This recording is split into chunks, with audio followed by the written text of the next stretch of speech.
Hey YouTube, this is Pecktec. We've got a couple of things to catch up on, and I want to tell you about a little secret garden I'm making underneath this aquarium. That's all coming up right after this.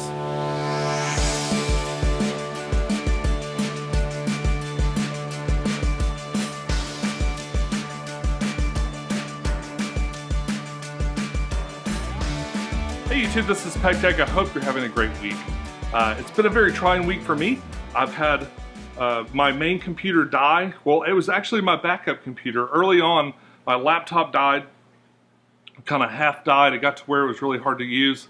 And then I went to my backup, and now its hard drive is gone. I've been able to get my laptop to be kind of workable, where I can use it for a little bit of time. And I'm hoping to be able to get, if you're seeing this video, it means I managed to make it another week with that laptop. I'm getting another one. I hate to spend the money on it, but I'm getting another laptop and it'll be in a few weeks. There's a chance that I might take a little break from YouTube. I'm supposed to start work Friday. Cross your fingers. It will have already happened by the time you see this video. But I guess I'm going back to work, and that's good news. I thought I'd start this video with kind of a mini update on just a couple of little things before I get to the main part of the video, which is the secret garden. Number one, the fish that I pulled out of the flex, if you remember, I broke down the flex. The fish I've added to the flex are all doing really, really well. In fact, I took out some plants down the middle of this aquarium. This is my big jungle tank. It's a 27-gallon cube, like a Marineland 27-gallon cube. I took out some plants out of the middle of this tank. It's really made it very aesthetically pleasing. It gives it a lot of depth, and the fish seem to like it too, as I see them kind of congregating in the middle. They kind of come into the middle, see what's going on, and they'll shoot off to the sides. I've been excited that the fish that I've added in here seem to get along really well. The tetras, I seem to see the tetras, both the rummy nose that were already in here and the green neons, I seem to see them quite a bit more. So I think they're really enjoying each other's company. That seems kind of weird to say. But that's all worked out really, really well, and I'm excited and happy that it did.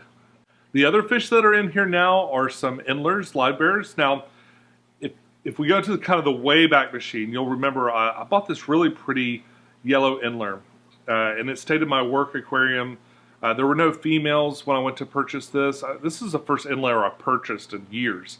But there were no females like it. And I had some female endlers still in my circulation from my original batch that I've had going for years. I had this one that was kind of put into a tank early on when it was a baby and was separated out from all the other fish, so it kind of grew up a virgin, I guess. So after I brought the endler home, when I got laid off or furloughed, I put him in this 20-gallon, and I ended up putting her in there too, just to see if maybe I could see some babies. Sure enough, after a few months, I did see a couple of babies swimming around in there, and I grabbed her out by herself, and I moved her into the 5-gallon next to my bed. I moved her in about the same time as I took the king beta out of that tank and I put him into the 10-gallon tank. She immediately started just producing. In fact, I think I'd still see little babies coming up in there. I just pulled a bunch of them out and I added them to the 25-gallon that I set up last week, or I set up the video for it last week. It's actually been going for about a month. It's well through its cycle. I see almost no readings across the board in there, and the plants have started to grow. It looks like a really great environment to kind of throw some babies in. So I took, just to be sure, I threw in a bunch of liquid bacteria supplement and the babies in there, and they seem to be doing really great inside that 25. But I've actually put her offspring in many different places. I've got some of the little 10-gallon tank that I got for, that I did for the Scraping with Scraps challenge. I put a bunch in the pond early on. What's funny about the ones in the pond is, I guess, there's with the combination of the heat and the bugs that they probably get off the water and stuff, they grew at an enormous rate. And while I was doing water changes one day, and what I typically do with water changes in here is I'll take the water and I'll drain it out, and I drain it into my pond. While I was doing that, I was kind of looking at the hose, and I saw fish swimming up the hose, like adult-size specimens swimming up the hose. So I kind of grabbed them out and I threw them in a net, and I put them in here. I temperature acclimated them as best I could, and then I put them in here And what I see here are really, really beautiful endlers, very young males. There's 2 females and a couple of young males. They're not an exact copy of their father. They have some other kind of off color to them. That genetics probably came from the mom, but they look really, really cool. And I was excited that that actually worked. I got some really beautiful endlers that look a lot like the one that I liked so much at the store. And he's still doing good and kicking strong in his aquarium upstairs. I'm going to put the female back in there and maybe give her another round of fun with Dad. Then put her back in the 5-gallon after a little while and just let her continue to produce. I think it's been great. These fish look awesome. Now the fish in this tank, if they do reproduce in here, the fish in this tank will more than likely eat any babies that come out. So I might need to move a couple of these out to another tank where they'll be a little safer. Or better yet, there's a couple of fish tubers that I know love live bears, and I probably will donate a few to their aquariums. And I'll let you know when that happens. So as we move over to the 210 here, I wanted to tell you about a little secret garden that I set up underneath it. I believe I actually made a video before. Was it called Secret Garden, or did I call it a secret garden? I put an extra tub, so I've got a seamless sump set up underneath here, and I have an extra tub at the end, and it can be used for a lot of different things. You can stop the water coming from the other sump to it and make it a quarantine tank. You know, kind of cut it off and put it on its own. I keep sponge filters in there. I keep sponge filters perpetually going in there in case I want to start up a quarantine tank or something. I can have a pre-seasoned filter ready to go. I decided it'd be really interesting to grow some plants in there. It kind of started with, I wanted to put a utility light in here. I've had this one light that I would kind of plug in and I'd click it on and move it around and stuff. But I noticed I had this, I had a light in my garage. I did a video on it a long time ago. It was too dark to really use for a planted tank. But it was still kind of neat and interesting and very thin. It's called a Pecktec Stingray. So I took that Pecktec Stingray and I zip tied it to some of the rails across through here, and it made a really nice light underneath this tank. And I thought, you know what? I bet I could put a planted light in there.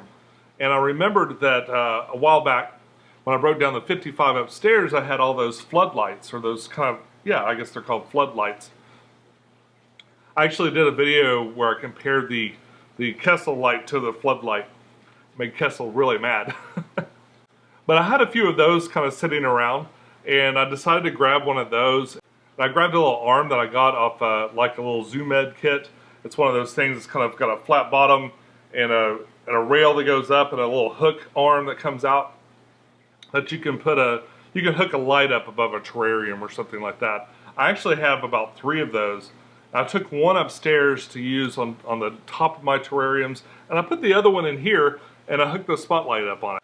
Now I've been throwing some bits of anubias and other plants and stuff I didn't really know what to do with in there for a while. But when I broke down the flex, I realized that I had a bunch of extra plants that I didn't want to plant in another aquarium right then, and I thought maybe it was a good opportunity to do something else with them. One thing I really hate is waste, and I've got a little bit of leftovers from this from the project I just set up, this cube aquarium that I just set up, and it's just a little bit, almost nothing, but as you can see, even a little bit in the bottom of the bucket means a little bit more once you put it into a small vessel. And we're going to use this. Yeah, so I got a little bit to work with in this little small container. I've also got some leftovers from another project. It looks like this is more of the same. This is another type of fluorite. I'll throw that in there.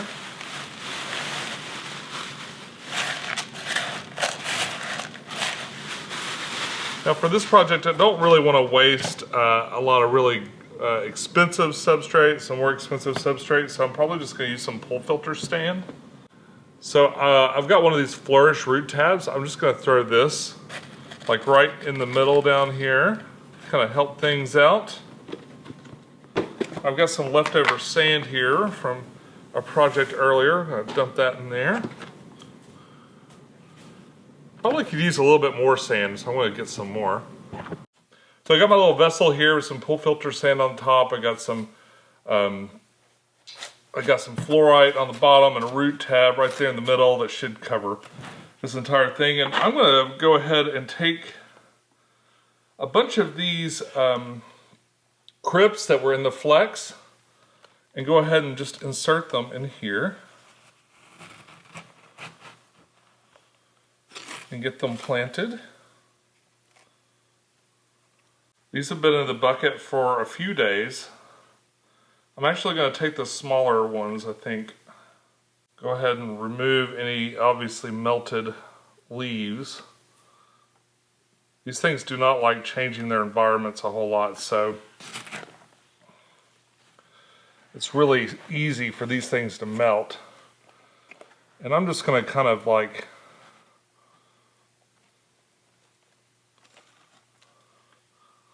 start planting them around the periphery here.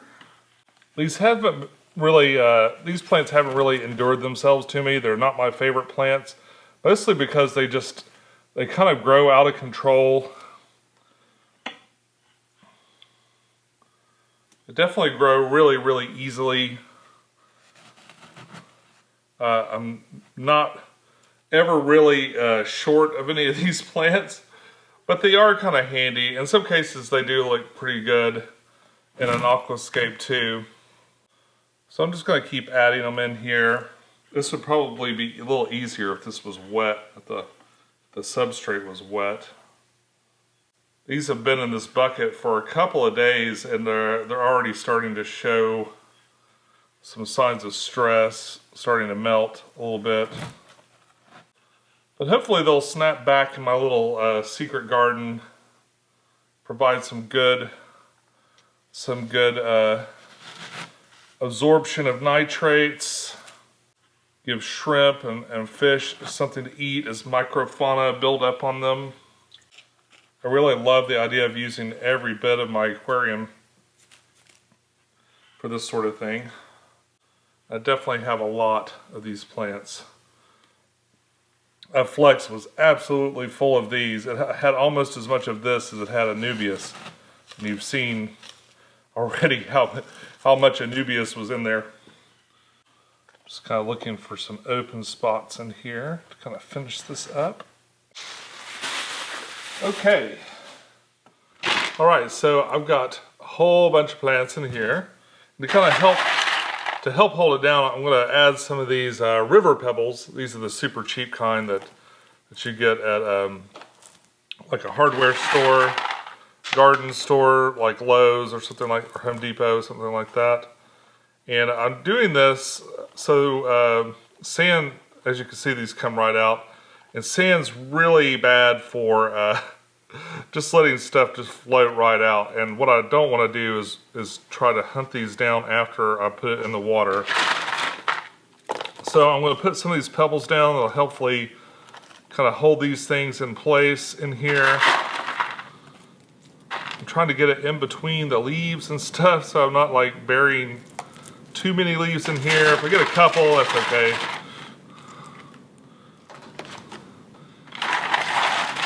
This stuff will kind of reach up for the light anyway, and it'll fight its way past some of these pebbles and make its way on up into the light.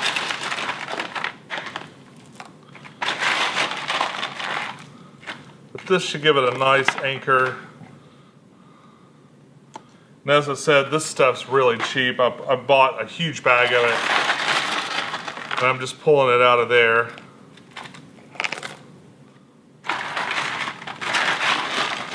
Just to make sure when I put this in, I won't have to go back in there and deal with it again.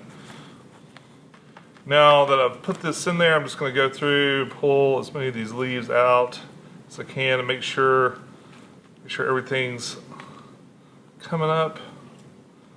Try to do this without uprooting anything. There's a dead one I should have pulled off. All right. Now before these things get any drier, I'm going to go ahead and put these into the sump.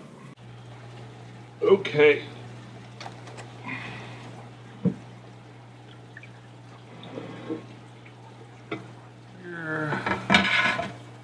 I've already added some plants in here, some like really big pieces of anubias and some moss. I was actually hoping that there was some eggs on this moss. Occasionally I'll pull moss out from places where I see the rainbows will be breeding, or I'll see other fish breeding, like the celestial pearl danios, for instance, or something like that. So what I'm going to do is I'm going to go ahead and put this in. Kind of gently add water in here so I don't like mess it up too bad. Whoa, okay. I'm just going to set it in the corner.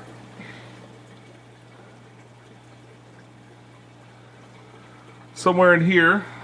I've got a light right here focused right down into this thing so I can just kind of grow whatever I can. And here I got some anubias, got some moss, and now I've got these crypts. So it'll be interesting to see what grows in here and if it helps any. I've also got some like hydrocotyl. A lot of these little things like this are remnants from the flex tank. I just didn't know what to do with it. I couldn't really use it anywhere, so I just put it in here. I've got these really big pieces of anubias that just weren't doing well up top in the other part of the tank.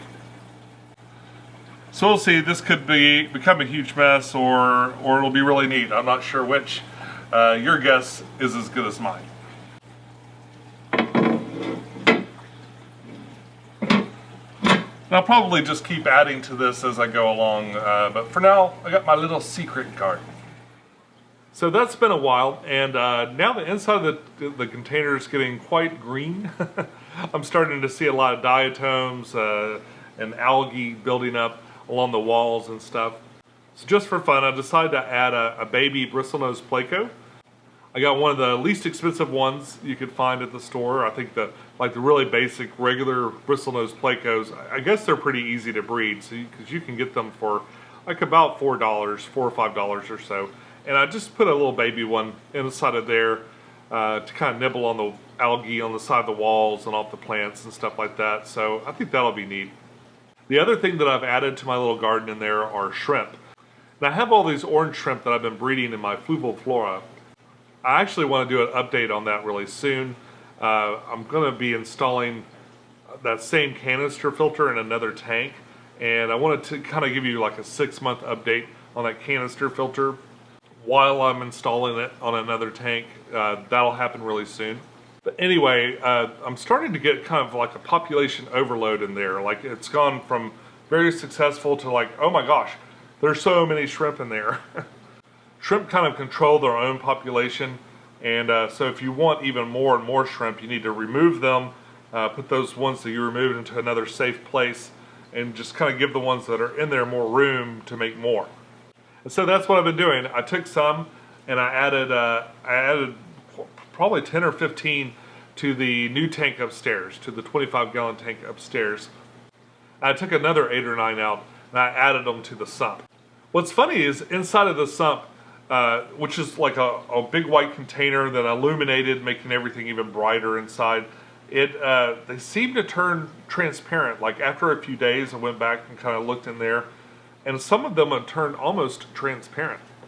I was a little dismayed, and I thought, wow, this is kind of crazy and unusual, but it really makes sense. It's basically, a lot of fish change their colorations based on the environment that they're in. And I've seen this before. You see this with discus. I remember this coming up when I did research on bichires and a lot of other fish. But the terrain that they're in, the environment that they're in, can greatly alter their coloration. I even went and consulted with Mark's Shrimp Tanks. He's a fellow YouTuber that does a lot of videos that are all about shrimp. He's a big shrimp person. He does the really difficult to keep shrimp as well as like the easy to keep shrimp. It just knows everything about them. He said not to worry about it. They could actually change colors again once I pull them out. And I think that's interesting. Because I was really hoping that they would just kind of breed like crazy and have basically the equivalent of all this water going through there. And And I was just kind of curious to see what it would do. Now, not all of them turned that stark white or clear color. It was more of a clear than it was a white. Not all of them changed that way, but a fair amount of them did, and I just thought that was bizarre. Basically, I did this because I didn't want to waste every plant that I pulled out. It's really painful sometimes to take some of these plants and just throw them away, especially my floating plants. I toss a lot of floating plants because they grow so fast. Like literally every time I do a water change, at least there's some percentage of them I have to just get rid of. And sometimes I want to uproot plants, or I don't like the way a plant's growing, but I don't want to just necessarily kill it. Now I've got a place I can throw it in a small little pot, or maybe make another little Tupperware, and there's plenty of room in that sump to add even more things in there. So I think over time I'm going to just keep adding plants in there, and we'll see what's successful and what's not. And it would be interesting to see if I could just kind of create another like little tiny, well, it's a pretty big tank. It's about a 16-gallon tank under there. It'd be cool to see if I could just kind of have a little secret planted garden underneath. Only time will tell how successful that is. I know that spotlight will do well. It worked pretty well growing plants in my 55. So I think it'll do pretty well underneath there, but like I said, time will tell. We'll have to see how that one plays out. Sorry, there's kind of a stream of consciousness video today, kind of a mixed bag of different things. But I hope you're doing all right. I hope you're having a great week, and I'll be back to see you as soon as I can. There's a chance that I might take about a week off while I get my new computer situated and figure some stuff out. I've got another little video, like kind of a short video that I've already shot. Well, I've shot most of it anyway. So I might present that one to you kind of off to the side if I can get it done this weekend. But the show me what you got stuff will have to resume once I get my new computer in and I kind of get it working, get everything situated on it. The good news is it should be even more interesting because I'll be able to do my little OBS stuff more places around the house since it'll be on a mobile device. Also want to throw out a big thank you to all my Patreons that have been helping me out, and also the one-time donations. You guys have been really cool. I really appreciate it, and I can't thank you enough. I mean, without you, this show would stop, because things like getting a new laptop or even getting the stuff I need to keep these aquariums up is not cheap, and definitely on a fixed income while I wait on my job to resume. With any luck, I'll be back at work by the time you see me again. I'll be sure to let you know. Follow me on Facebook, Instagram if you want a little bit of extra stuff now and then. But until we meet again, follow your bliss, keep a clean tank, and I'll see you soon. Bye-bye.